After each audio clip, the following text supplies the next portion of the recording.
Welcome back to another 90 Day Fiancé recap. Let's talk about the almost finale episode. I thought this episode was going to be the finale, but it wasn't. I was wrong again. But that's okay because we have confirmation that next week is going to be the finale. Thank God. Thank God. I'm ready for it to be over. By the way, we just got a happily ever after announcement and we're going to talk about the cast soon, and I'm not happy. No, ma'am. But first, let's talk about what happened in this episode. And I want to talk about Shawn and Alliya first because, woo, the vibes were awkward. So Shawn is pissed off, understandably, because it's been almost 2 hours since the wedding was supposed to begin. All the guests are in their seats. It is 104 degrees out. There are 2 dogs panting. They're out of breath because it's so hot.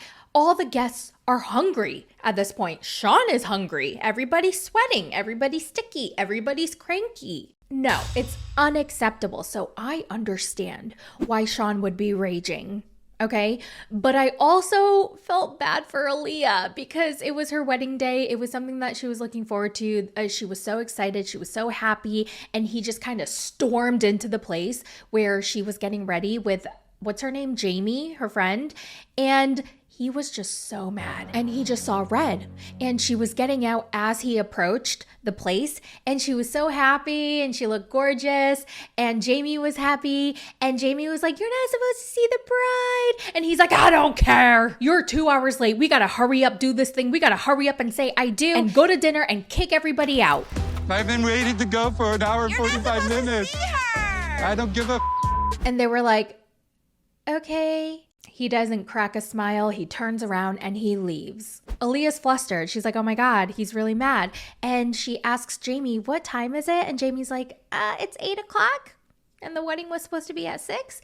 And Alliya's like, "Oh, okay, we should go." And so they go. So we are in trouble. And I thought Alliya was going to have like a slip dress underneath that dress, the see-through dress. But no, it's a see-through dress. She's basically naked, except for a white thong that she has underneath. I was so shocked. I can't believe that's what she wore. She finally arrives at the venue. She's walking down the aisle. She's trying to smile, and Shawn is just pissed. He cannot crack a smile. He cannot fake it. He can't hide his feelings. I know myself and I have no ability to switch on and off. So once I'm off, I'm off.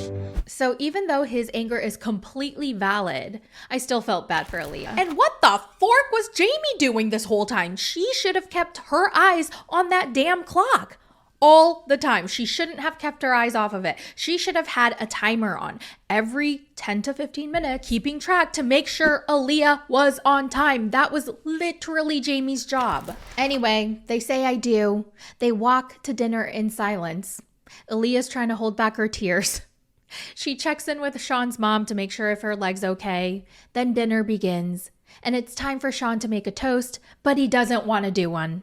He's like, "All right, I'm not going to do a speech. Okay, I'm not going to do that. But thank you everyone for coming. I appreciate you. Oh yeah, and you too, Alliya. Thanks for finally coming." Alliya, hey, thanks for coming too. Hey, so finally coming. You got around to it. All right, cheers. Oh, it was so awkward. It was so painful. And their guests felt awkward about it too. They were like, "Do you want to redo the speech?" Oh my God. Redo. No, we do. That's how I feel. Whew, that was bad. That was real bad. I want to know your thoughts. Did you feel bad for Alliya, or did you not care because she was 2 hours late? Of course I understand Shawn's anger, but I feel like after a certain point, like the wedding's over, you're at dinner, just enjoy it at least, you know? But then again, 2 hours late is unacceptable. Like, I understand why he's so angry. I would be raging too. In 104-degree weather during summer? Hell no. I'm already cranky in 82-degree weather here in DC, and it's only June. Well, it's only June when we're talking about summer, but in terms of the entire year, it's already June. We're halfway in 2025. I haven't even started some of my New Year's resolutions yet. But the one thing that I absolutely did make a priority this year is going to the doctors. thanks to ZocDoc, today's sponsor. It's a free app that I think everyone should have on their phone. So if you're watching this or listening, you should download it and just have it on your phone because it's an amazing app and website where you can search and compare high quality in-network doctors and instantly book an appointment. ZocDoc has over 100,000 high quality healthcare providers across every specialty, whether it's mental health, dental, eye, skincare, and so much more. You can filter for doctors who take your insurance, who are located nearby, who are a good fit for any medical need you have, and who are rated highly by verified patients. And trust me, I am all up in those reviews, reading them before I book my appointment. You can also see their actual appointment openings, choose a time that works for you, and click to instantly book a visit. Plus, ZocDoc appointments happen fast, typically within just 42 to 72 hours of booking, and sometimes you can even get a same-day appointment. You don't have to talk to anyone, just book with a few clicks. So stop putting off those doctor's appointments and go to ZocDoc.com/mythoughts, also linked in my description, to find and instantly book a top-rated doctor today.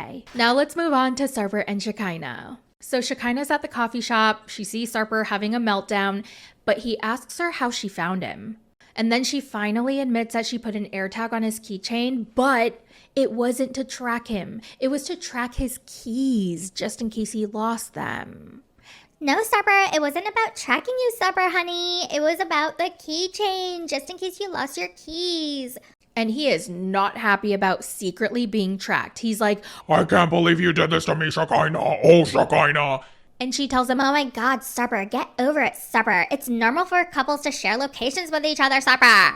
and he's freaking out and he's like, I don't recognize you, Shekinah. Oh my god, Sarper, it's not a big deal unless you make it one, Sarper, okay, Sarper? and he's still having cold feet because he's traumatized from his last marriage. He's scared that everything's going to change once they get married because she's already changed. She's tracking his location. She wants a prenup. This is all too much. I'm trustworthy, and she doesn't trust me. And she's going to marry with a guy that she doesn't trust. That doesn't make sense, you know? By the way, side note, do you think that guy in the coffee shop wearing headphones and he looks like he's doing homework, do you think it's an actual person doing work, or do you think it's a producer? Shekinah tells him if the prenup is freaking him out so much, then they can forget about it and they can work on a postnup. So then he agrees to move on with the marriage. So they head over to the venue. It's a hotel room because remember they're having a wedding. So she found a place online that looked gorgeous and beautiful. And when she got there in person, and it's not at all what it looked like in the photos. Of course, in the photos, they brightened it up. They made it more look whimsical. They made it look fresh and new and dreamy. But when she got there in person, it was like dirty. There were a lot of scratches. It was dingy. It wasn't as colorful and whimsical, and it just kind of looked dated and old. And she was not happy. She starts crying. She's like, oh my God, I really should have looked at the room before. I should have came and looked, but they didn't have any availabilities. Oh my God, Sarper, what am I supposed to do, Sarper? This is not at all what I wanted, Sarper. Everything is wrong with this picture. Honestly, I don't blame her because the place did look pretty bad. Like, I could see how the photos would look gorgeous. I could see what she had in mind with the clouds on the walls and the see-through curtains and the large chandelier. Like, I was understanding her vision, but it just didn't look as nice. I saw in the pictures online, I saw the chandeliers. It's just a mess though, because they're over a dining room table, not a bed. But honestly, now with Photoshop, Facetune, and like all these photo editing apps, like you can make it look pretty. But she's the bride, so I understand, so I'm gonna give her some grace. So she starts crying. Sarper tries to make her feel better. Oh, Shekinah, it is so beautiful. You don't have to worry about it, okay? And she's still crying. It's not working. She's like, but it still looks so bad. Like, it's not at all what I expected, Sarper. Everything looks different online. I know, but it's good. It's not I good. like the I paint. hate it. And because she's not feeling instantly better, he starts to get mad. He's frustrated. And he's like, oh my gosh, Shekinah, you're so dramatic, okay? Why do you have to cry? You cry over things that it don't need to be cried over. This is a perfectly fine hotel room. Shut up, Shekinah. And she keeps crying. She's like, it's just not at all what I wanted, Sarper. Like, do you see this? It's so dirty. And he's like, okay, fine, cry. Okay, keep crying. Just keep crying. And then he walks out. Like, damn, let the girl cry a little. Okay, cry on your own. She calls her wedding planner. I don't know why you need a wedding planner when you're not having a wedding. You're literally just in a bed.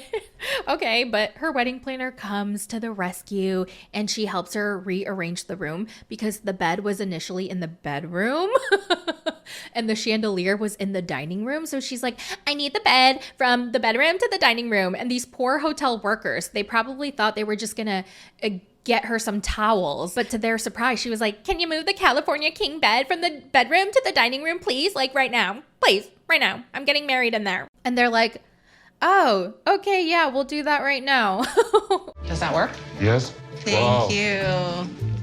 So once the bed is in the living room under the large chandelier, she feels a lot better. And now it's time for them to start their nighttime routine. And when I saw all the things that she did to Sarper and herself, I was like, oh my God, I need a nighttime routine. I haven't done skincare in so long. I actually just started this month. Before I barely washed my face. I know. Okay, I know it's gross, but I barely wash my face and I barely put lotion on. And now I have a day lotion, a night moisturizer, and I started a serum. So I feel like an adult and I feel like a girly girl, and hopefully this will help my skin. Because it is looking dry. It has lots of hyperpigmentation and scars, and my skin is starting to sag. Yeah, gravity is doing its thing. It's sagging, my neck, oh, it's just not cute, and I need something for my neck. So if anybody has any amazing neck treatment recommendations, because I've always had a fat neck and I've always had rings around my neck. Genetics. My grandma had it. My mom has it. And I've actually had rings around my neck since I was like 12 or 13. Because I remember being in middle school and looking in the mirror with my friends. And I was like, oh my God, why do I have these lines around my neck? And my friend doesn't. And since then, I've just noticed my ugly neck. Honestly, I don't think I can do anything about the rings around my neck since it's genetic. I've had it since I was a kid. But my neck is definitely sagging as I lose weight. My face is sagging as I lose weight. So the only thing that could help realistically is a facelift, right? I don't think I need a full facelift, but I definitely need a lower facelift and a neck lift. Okay, I don't need it. Okay, nobody needs it. I definitely want it and I'm going to get it. So I'm starting to save up money, but I thought it was going to be like $10,000 and that was so expensive to me. I was like, there's no way. But after seeing some before and after pictures, I was like, no, I gotta make a way. But I heard it's $10,000 if you go to Mexico. If you want it done in the United States, or I'm probably gonna go to Korea because they are one of the plastic surgery capitals of the world. But if I go to one of those places, I am looking at least $20,000 to $30,000. Yeah, so I totally understand why people go to Mexico now. But I'm not going to go to Mexico. I'm not going to mess with my face like that. So, yeah, I guess it's going to take longer for me to save up, but I'm going to do it. And I also learned that a full facelift is at least $100,000. How do people afford this? I heard Kris Jenner's amazing facelift that she just recently done was over $350,000. But you know what? I would say that's money well spent, because have you seen her new face? Have you seen Lindsay Lohan's makeover? They look incredible. Anyway, that was a tangent. Let's move on to Anie and Matt. It's their last day in Mexico, so they ask Anie to decide who she wants to marry so that they know whose name to put on the K1 visa. Anie's hoping that she'll be chosen so that she can live her bisexual dreams in real life. I want you to marry me. Pick me. And Anie takes forever to answer. She's like, so I choose, okay, so I'm gonna choose. I was like, hurry up! I love both. It's really hard. And she finally says, okay, I choose you. Are you kidding me? You who? You. You who? You. You who? If you know, you know. It's Matt. She chose Matt, and everyone is surprised, including me. Aminie's shocked because remember Anie told Anie that she is basically in this throuple for her. She doesn't give a fork about Matt. It's all about Anie. She loves Anie. And even Matt found out. So Matt's shocked too. He's like, oh my God, me? You chose me? And Anie was like, yes, I feel like we need a man. Like a man needs to be our provider and our protector. And so I choose Matt. And he's like, okay, I'm good with that. I never expected. Really? But Aminie's not happy. She is not happy at all. She actually starts crying. She's actually furious in the next episode, and it looks like she's going to start telling Anie off and start yelling at her and going crazy again. Ooh, can't wait to see that. I told myself I'm not gonna cry. Moving on to Joan and Greg. So Lucille gets on her phone to call everyone to let them know that the wedding actually starts at 6:30, so to arrive a little before 6:30. There's not a lot of time though. It's 2:30 and she's having full-on conversations with each person she's calling. She's like, "Hey, how are ya? Yeah, you getting ready? Oh yeah, me too. I'm just here hanging out with Gregory, getting ready for the wedding, you know." And Greg's like, Ma, are you gonna be having full-on 10 to 15-minute conversations with every single person you call? We've got 80 people to call. and Lucille's like, Oh, no, that's just Gregory yelling at me. I just want you to know, Kelly, you just have to arrive a little bit early today, okay? I mean, Ma, are you going to call everyone like this? Okay, bye. Bye. and she hangs up. She calls the next person. And thankfully, she got the message to everyone because all the guests arrived on time. The wedding begins. Joan walks down the aisle with Greg's dad. Greg gets very emotional. He starts crying. They say I do, and they're officially husband and wife. And honestly, they're such a cute couple. I actually love Lucille. I love Greg and Joan. I love all of them. And I kind of want to see them on Happily Ever After. Like a dream come true, so I'm really happy. Oh yeah, we have to talk about the new cast. Moving on to Stevie and Maddie. So Stevie asks her once again, "Are you bisexual? Do you like women?" And she's like, "No, I don't, Maddie. Are you happy with my answer?" And Maddie's like, "You don't understand how much I was stressed over this." And she's like, "I didn't know, Maddie. I'm not bisexual. I don't like women. I don't like men. I only like you, Maddie." And he's like, "Okay, I love you too." And she makes him promise that he's never going to leave her. And he's like, "I promise." I don't like girls or men. I just like you. I love you. I love you more. So the morning of the wedding, Maddie meets up with Saeed, and Saeed asks him, "So is she bisexual?" And he's like, "No." She said no. And Saeed does not accept that answer. He's like, "Are you sure about that? Are you just going to accept that answer? Are you going to accept this whole entire situation? Are you sure you're going to be happy?" I'm like, "Damn, Saeed, you're doing the most." And Maddie tells him, "You know what, Saeed, I appreciate your concern, but I'm really happy. I love her, and I'm going to spend the rest of my life with her." And then he goes, "Okay, well, I hope it all works out." I'm really happy, Saeed. I hope it all works out well for both of you. And then he decides he wants to go to Stevie's room to have a little chat with her. Last, we have Mark and Mina. So Mina is crying after she just found out that Clayton cannot come to the United States in time for the wedding, and Mark hugs her and tries to comfort her. Later, she calls Clayton on FaceTime and she has to tell him that the passport didn't come in time and he's not able to come, and he starts to cry. That broke my heart. He was like, "No." Now it's not possible you're coming. And then she's like, "I know, baby, I'm so sorry." And they both cry. And he's like, "I just want to give you a hug. I want to see you. And I want to see Maria. And I want to see Daddy." Si j'ai envie de te faire un câlin. Oh, that broke my heart. Mina's really mad at herself. She's so upset. She's angry at herself. And she's like, "I can't believe I let this happen. I really hope that Clayton can one day forgive me." Un jour, il va m'en vouloir. Il va me dire, voilà, tu m'as laissé pour un temps à cause d'un homme. And I'm thinking he's gonna be fine. And that's it for the episode 17 recap. Next week is the season finale. Oh, thank God. Now let's talk about who's on Happily Ever After. Okay, so here's the cast. Gino and Jasmine.